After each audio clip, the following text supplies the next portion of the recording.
Examinemos una mañana de niebla la red que se ha construido durante la noche.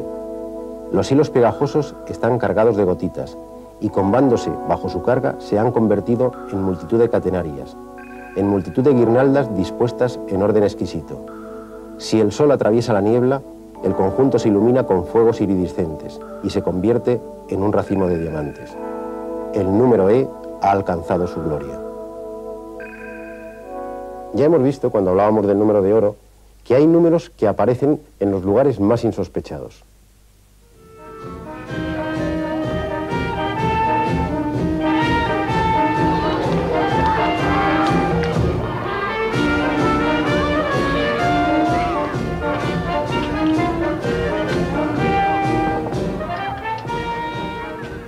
Esta cualidad no es exclusiva del número de oro. Vamos a seguir la pista hoy a otro número con vocación de estrella, el número E. Lo primero que sorprenderá a alguien no versado en matemáticas es que a este número se le reconozca mediante una letra. Aunque bueno, no es el único caso. También la letra griega pi es seguramente mucho más conocida como el número pi, 3, 14, 15, etc. E es un número real poco llamativo. Tiene infinitas cifras decimales que no se repiten de una forma periódica, es decir, no siguen ninguna pauta. ¿A qué se debe su popularidad? Seguramente a su tenacidad y a su versatilidad, lo que le permite aparecer en las situaciones más dispares. Pero, ¿quién es este desconocido? Su origen es un tanto excéntrico.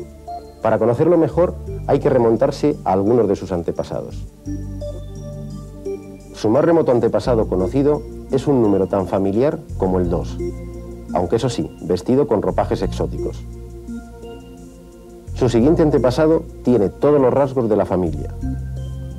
El hijo de este nos marca el estilo de la estirpe. Sus siguientes vástagos aparecen en este árbol genealógico. En todas estas expresiones hay que resaltar que el denominador de la fracción coincide con el exponente de la potencia. Si avanzásemos muchas generaciones, veríamos que todos los antepasados se parecen de forma notable. Después de 100 millones de generaciones, estamos muy próximos al número E, aunque no hemos llegado a alcanzarlo. En contra de lo que podía parecer, por mucho que avancemos en los términos de esta sucesión, todos se estabilizan en torno a un número menor que 2,75. Si continuásemos indefinidamente aumentando el denominador y el exponente, el límite de la sucesión sería un número que tiene infinitas cifras, nuestro número E. ¿Quién descubrió tan exótico número? A finales del siglo XVI, las dos grandes potencias marítimas, España e Inglaterra, ofrecieron importantes sumas de dinero a la persona que descubriese un mecanismo que facilitase los cálculos trigonométricos ligados a la navegación y a la astronomía. La herramienta matemática descubierta a este fin por el escocés John Napier en 1594 fueron los logaritmos naturales, cuya base es el número E que hoy encontramos en todas las calculadoras. Lo bautizó como número E un insigne y prolífico matemático suizo del siglo XVII, Leonhard Euler. La coincidencia entre la primera letra del apellido de este matemático y el nombre de nuestro número es mera casualidad. Euler llegó a calcular su valor con 23 decimales, utilizando series infinitas como esta. No es extraño que se llegase a conocer a E como el número de Euler.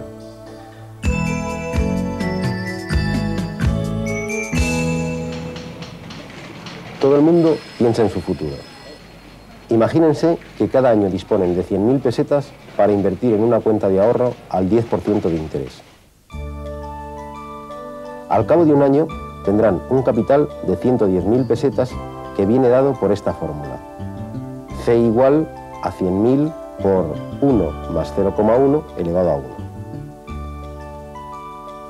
¿Sería más interesante que nos diesen un interés equivalente al 10% anual, pero pagado cada 6 meses? En nuestro caso, nuestro dinero al cabo de un año sería 110.250 pesetas. Si el interés fuese mensual, nuestro capital se convertiría, después de un año, en 110.471 pesetas. ¿Estaría muy loco un banco que nos diese un interés equivalente al 10%, pero con efectos diarios? Al final del año tendríamos 110.516 pesetas. ¿Y si el interés fuese continuo? Es decir, segundo a segundo, como el crecimiento de los árboles.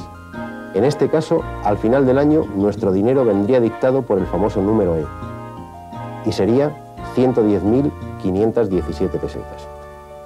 Este es el mejor rendimiento posible para un interés equivalente al 10% anual. Como se aprecia, no hemos ganado mucho más, salvo comprobar que el número E hace su aparición cuando hablamos de crecimiento continuo.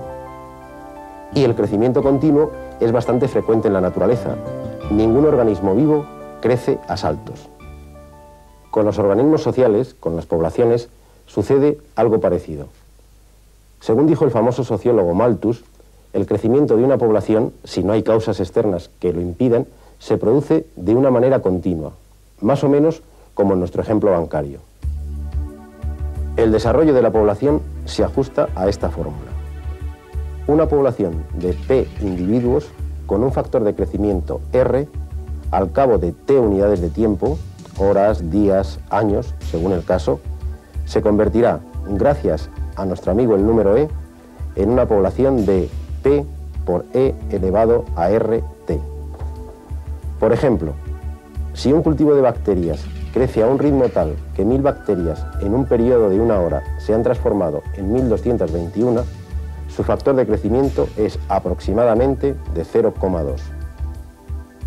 Según nuestra fórmula de crecimiento, si nada las frena, en un día se habrán convertido en más de 100.000 y en una semana en casi 1 trillón. Una buena epidemia. La evolución está representada por esta gráfica que se conoce como función exponencial. En ella, cada unidad del eje Y representa 1000 bacterias.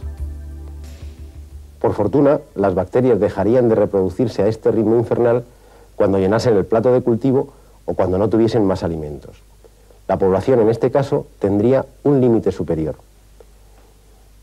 Y para estas situaciones, en las que existe una frontera o un límite, el modelo de crecimiento es el modelo logístico, que viene representado por esta fórmula y por esta gráfica.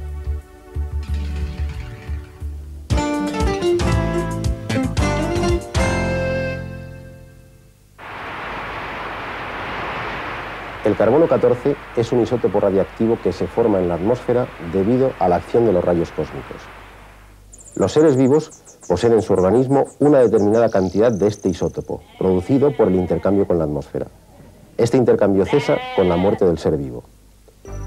El carbono 14 se desintegra, reduciéndose su masa a la mitad al cabo de 5.700 años, lo que se conoce como su periodo de semidesintegración o semivida. Si un arqueólogo conoce la proporción de carbono 14 presente en un resto orgánico y sabe la proporción existente cuando ese organismo estaba vivo, podrá determinar su edad y datar la época en que vivió. ¿Tendrá algo que ver el número E con los cálculos que debe hacer el arqueólogo? Por supuesto. Si M es la cantidad de carbono 14 que existe en una muestra de un fósil y M sub 0 la que tenía cuando estaba vivo, la relación entre ambas viene dada por la expresión M igual a M sub 0 por E elevado a menos KT, donde K es la constante de desintegración del isótopo y para el carbono 14 vale 1,216 por 10 elevado a menos 4, lo que significa que de cada 12.160 gramos de carbono 14, en un año se desintegraría un solo gramo. Por ejemplo, si la cantidad de carbono 14 que tiene un fósil es la 10ª parte de la que tenía cuando estaba vivo, podemos afirmar que vivió hace unos 19.000 años.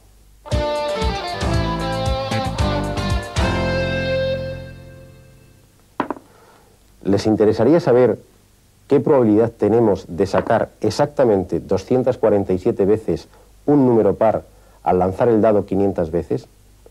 En el caso poco probable de que nos fuese la vida en ello, el resultado nos lo volvería a proporcionar el número E. Esta vez mediante un proceso que se llama normalización de la distribución binomial y curiosamente asociado con su amigo el número pi. La probabilidad sería 0,3438, es decir, menos de un 35%. Ahora ya pueden apostar con ventaja.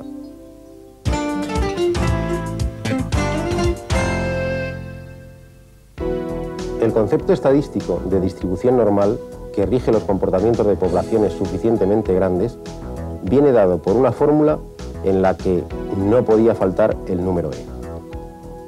Esta gráfica es una campana de Gauss.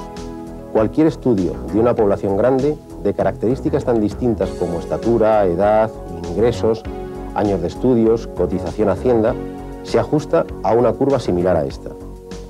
Pues bien, esta es la ecuación de la campana de Gauss más sencilla, la distribución normal de parámetros 0 y 1.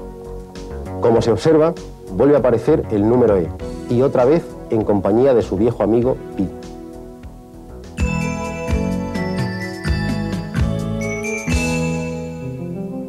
Todos los tendidos eléctricos tienen algo en común, y no es el hecho de que sirvan para transportar energía eléctrica.